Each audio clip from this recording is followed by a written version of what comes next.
Bonjour à tous et bienvenue dans ce nouvel épisode des Apprentis Chimistes. L'émission où les sciences deviennent plus simples et accessibles à tous. Et aujourd'hui, on vous emmène là où les algues font bien plus que décorer les sushis. En effet, elles fabriquent des pigments utilisables dans de nombreux domaines et c'est donc ce qu'on va voir aujourd'hui au sein de la faculté de pharmacie de Paris, au cœur du 6e arrondissement. Mais attention Capucine, aujourd'hui, pas question d'utiliser des solvants toxiques polluants. Il s'agit ici d'extraction éco-compatible.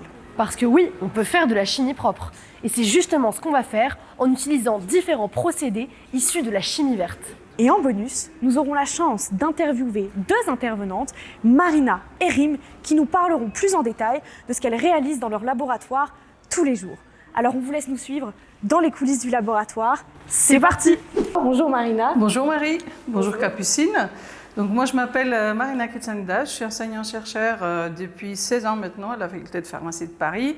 Je travaille donc dans le domaine des chimies des substances naturelles, desquelles on essaye d'isoler des molécules bioactives, dans le but de faire des médicaments dans le futur, pour appliquer chez nous des protocoles qui respectent le développement durable.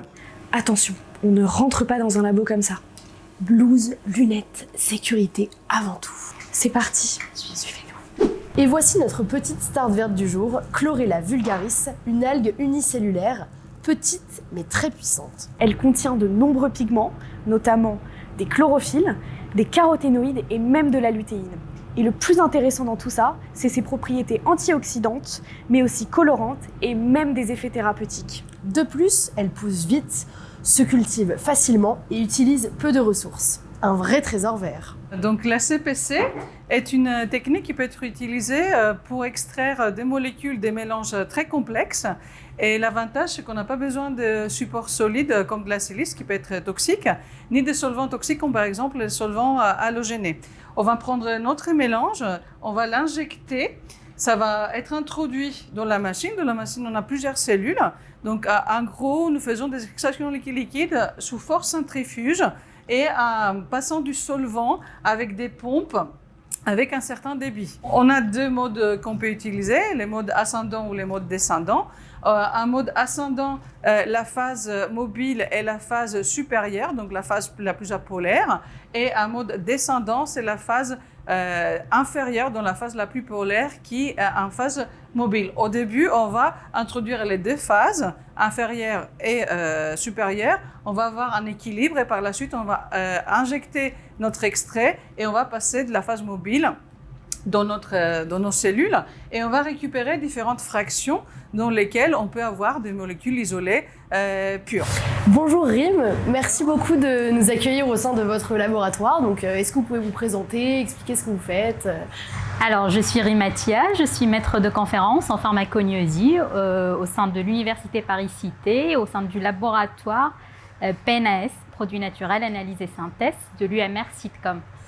Génial. Est-ce que vous pouvez rappeler à nos auditeurs ce que c'est que la pharmacognosie et donc qu'est-ce que vous faites au laboratoire qui donc se rapproche de cette de la pharmacognosie de manière générale? Alors la pharmacognosie, en fait, pour définir, c'est une discipline des sciences pharmaceutiques qui s'intéresse à la valorisation des substances d'origine naturelle. On va chercher des principes actifs, par exemple, de médicaments d'origine naturelle. Donc l'origine peut-être par exemple des plantes, des organismes marins, voilà, tout ce qui est d'origine biologique.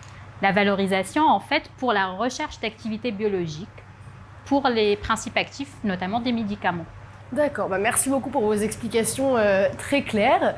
Et donc, est-ce que vous pouvez nous expliquer comment fonctionne donc la méthode d'extraction de pigments que l'on a à côté de nous? Qu'est-ce que c'est et comment elle fonctionne? Donc, en fait, pour essayer la pharmacognosie, elle s'intéresse à l'isolement, en particulier des principes actifs, des substances actives. Et il faut, en fait, la première étape qu'on va réaliser, c'est l'extraction à partir de la matière première.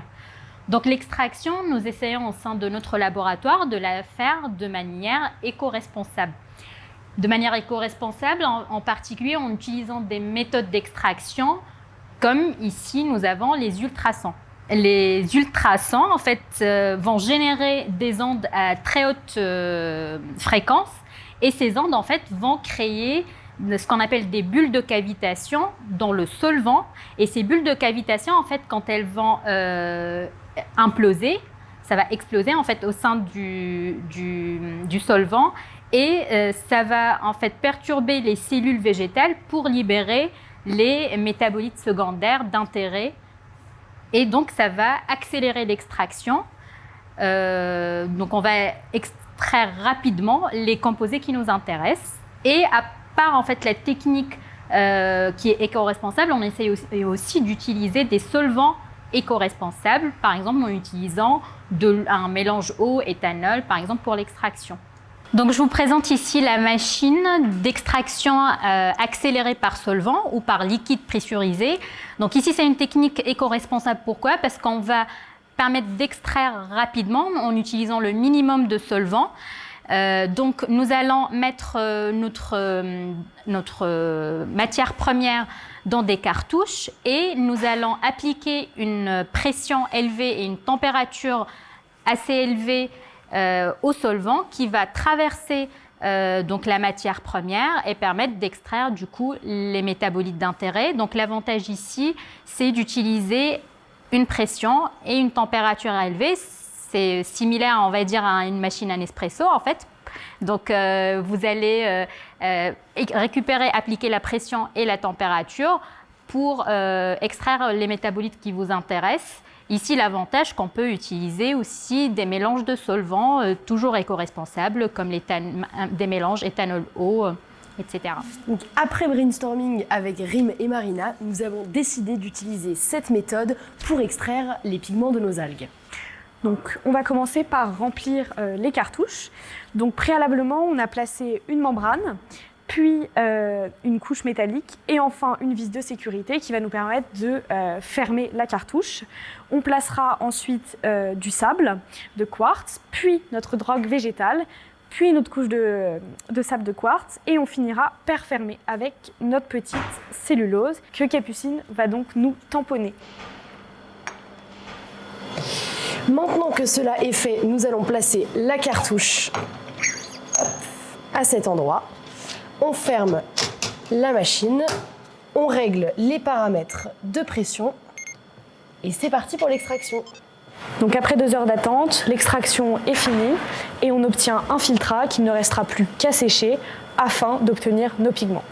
Après séchage, voici les pigments obtenus à partir de Chlorella vulgaris. Ils pourront nous servir à faire par exemple des compléments alimentaires, du colorant ou encore une crème solaire bio. Et tout ça sans polluer ni gaspiller, mission green réussie. En tout cas Capucine, je ne sais pas ce que tu as pensé de l'épisode d'aujourd'hui, mais j'ai beaucoup aimé moi cet épisode.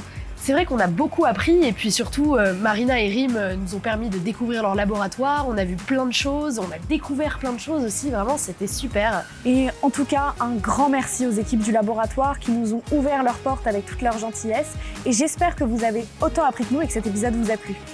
Et nous, on vous dit à très bientôt dans un nouvel épisode des Apprentis chimistes.